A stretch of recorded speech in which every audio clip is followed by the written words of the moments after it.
এটা সেই চুক্তি 3.5 বছর আগে যেটা করার পর বাংলাদেশে অনেক সমালোচনা করছে শেখ হাসিনার বিরুদ্ধে, যে দেশ বিক্রি করে দিচ্ছে, গোলামি চুক্তি। ইন্ডিয়া বাংলাদেশ ফ্রেন্ডশিপ পাইপলাইন উদ্বোধন হচ্ছে কাল। ভিডিও কনফারেন্সে উদ্বোধন করবেন বাংলাদেশের প্রধানমন্ত্রী শেখ হাসিনা ও ভারতের প্রধানমন্ত্রী নরেন্দ্র মোদী। এই পাইপলাইনের মাধ্যমে ভারত থেকে ডিজেল আসবে দিনাজপুরের পার্বতীপুরে।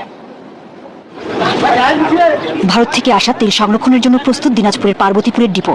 বাংলাদেশ অংশের 126 এবং ভারত অংশের 5 কিলোমিটার পাইপলাইনের কাজও শেষ। পানি ফ্লাশিং এর মাধ্যমে চেক করা হয়েছে পাইপলাইন, এখন উদ্বোধনের অপেক্ষা। উদ্বোধনের পর ভারতের শিলিগুড়ির নুমালীগড় তেল ডিপো থেকে পাইপলাইনের মাধ্যমে তেল আসবে পার্বতীপুরের ডিপোতে। এই তেল সরবরাহ করা হবে উত্তরাঞ্চলের 16 জেলায়। পাইপলাইনের মাধ্যমে তেল পরিবহনে একদিকে যেমন খরচ কমবে, তেমনি নিশ্চিত হবে নিরবিচ্ছিন্ন সরবরাহ।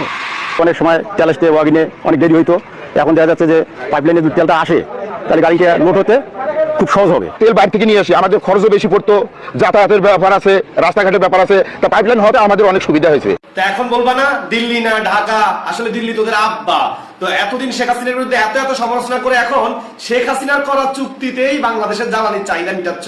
বাংলাদেশের বাজার এখন অস্থিতিশীল, এখন শেখ হাসিনার সেই গোলামি চুক্তি দিয়ে দেশ চালাচ্ছ। লজ্জা হয় না এখন? নির্লজ্জ বেহায়া।